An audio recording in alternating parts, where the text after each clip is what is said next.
Bienvenue pour cette vidéo de présentation du Bible Journaling ou Bible Art Journaling. Je souhaite vous faire découvrir cette manière nouvelle d'étudier, de vivre avec la parole de Dieu, qui personnellement m'apporte beaucoup. Comme vous pouvez voir sur ce premier exemple, le Bible Journaling, c'est méditer la parole de Dieu en dessinant directement sur le texte biblique, oui, dans sa Bible. Alors effectivement, il s'agit d'une Bible qu'on utilise rien que pour cet ouvrage. Il peut s'agir d'une Bible toute neuve. Alors vous pouvez voir ici les deux Bibles qu'a sorti la Société biblique de Genève pour cette technique-là. Elles s'appellent les Bibles journal de bord. Elles ont de larges marges où on peut dessiner, écrire, peindre, toutes ces choses-là. Mais on peut aussi se contenter d'utiliser une vieille Bible qu'on n'utilise plus, une vieille Bible en allemand. Ou alors, moi j'ai commencé beaucoup plus modestement d'utiliser un petit sautier, proverbe de la Bible, qui m'a servi largement. Alors le Bible Journaling, ce n'est pas simplement dessiner sur sa Bible, c'est vraiment une méditation de la parole et un chemin de foi. Tout d'abord, on prie, on médite un passage biblique pour se nourrir spirituellement. On s'aide d'un ouvrage théologique, de la prédication de son pasteur du dimanche, de l'aide spirituelle. Alors on vous en a mis quelques-unes, c'est tout à fait accessible. L'avantage par exemple du pain quotidien et de Rendez-vous The Book, c'est que ces deux-là peuvent se faire installer par une application gratuitement sur le téléphone. Après seulement qu'on ait médité, qu'on ait trouvé des renseignements, qu'on se soit réellement inspiré de la parole de Dieu et qu'on les laissé parler, on peut alors traduire visuellement ce que Dieu a soufflé à notre âme. On peut, et il s'agit là d'une liste non exhaustive. Et j'en profite pour vous montrer quelques supports, styles, techniques possibles. On va pouvoir calligraphier le verset qui nous a le plus parlé.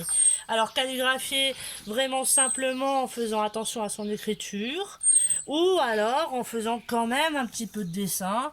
Ça reste accessible à relativement tout le monde, c'est ce qui est le plus important. On peut également faire un commentaire écrit sur le côté. Alors ici, il s'agit du passage où Jésus marche sur l'eau, et le commentaire c'est de dire que quand vous vous sentez vous-même noyé dans les problèmes de la vie, ne soyez pas apeurés, car notre sauveur marche sur l'eau. Et il y a le jeu de mots entre sauveur et sauveteur. On peut faire un petit dessin sur le côté.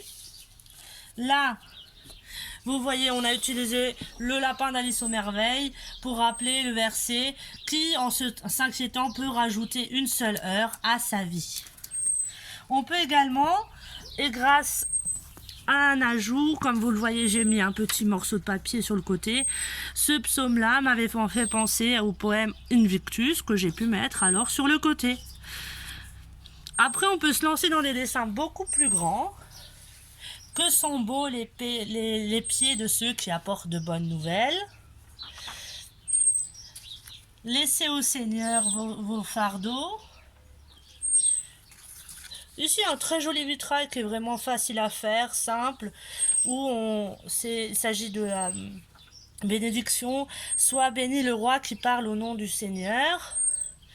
Ou alors se lancer vraiment dans quelque chose de plus technique.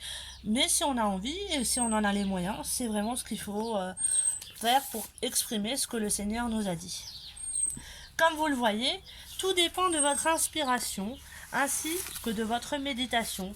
Tout cela reflète votre relation avec Dieu et votre foi. Cela, chacun fait comme il le sent et comme il le peut. Il n'est pas nécessaire d'être super doué pour le dessin. D'abord parce qu'on peut trouver de très belles illustrations sur internet, les décalquer, voire les imprimer directement dans du papier calque, ou les imprimer et les coller sur la Bible comme un dessin tout fait. Le peu qu'on dépersonnalise un peu. C'est aussi ce que j'ai fait au début ou régulièrement face à un motif difficile. La seule chose qui est véritablement importante, c'est de mettre le verset qui nous parle le plus en fluo, ou alors de le calligraphier pour le mettre vraiment en avant. Ce que je trouve formidable dans cette technique, c'est qu'elle n'est absolument pas figée. On peut, si on n'a pas le temps, simplement mettre en fluo le verset, le calligraphier, ou écrire à côté une citation. Ou alors prendre plus le temps et me laisser totalement absorber par la parole et ma façon de la travailler. Je sais que pour certains, cela peut paraître intimidant, mais je vous encourage vraiment à essayer, même aussi modestement que possible. L'important, c'est que le résultat vous parle à vous et de ce que Dieu vous dit. Ce n'est pas un concours de foi. Amusez-vous, tentez ce qui vous parle. Et comme cela vous parle, ça ne doit qu'à ressembler qu'à vous. Et c'est justement ce qui me plaît le plus dans le Bible Journaling. Par exemple, il y a mes cantiques préférés. Alors ici, on va prendre le psaume 123 et qui m'a inspiré à propos de ce cantique gospel « Oh freedom over me ». Il y a des prières qui me parlent.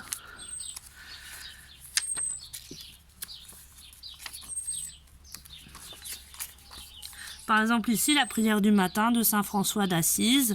Comme dit, je l'ai rajouté simplement avec un petit morceau de papier parce que ça me parlait du psaume 5. Seigneur, écoute ce que je dis et comprends ma plainte. Dès le matin, tu entends ma voix.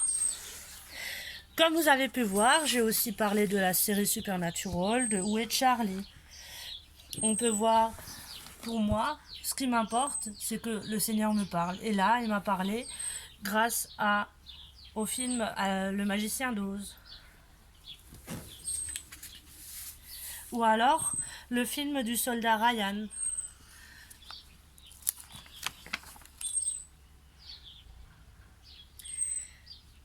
Ce qui importe, ce n'est pas forcément d'avoir quelque chose de net, de précis. Comme dit, ce n'est pas un concours de foi. Mais à la fin, quand vous les relisez, ça doit être représentatif de ce que le Seigneur vous parle et de ce que vous vivez avec lui. Voilà pour une première présentation. J'espère avoir pu vous éclairer sur cette technique sympa de lire la Bible. N'hésitez pas à vous lancer.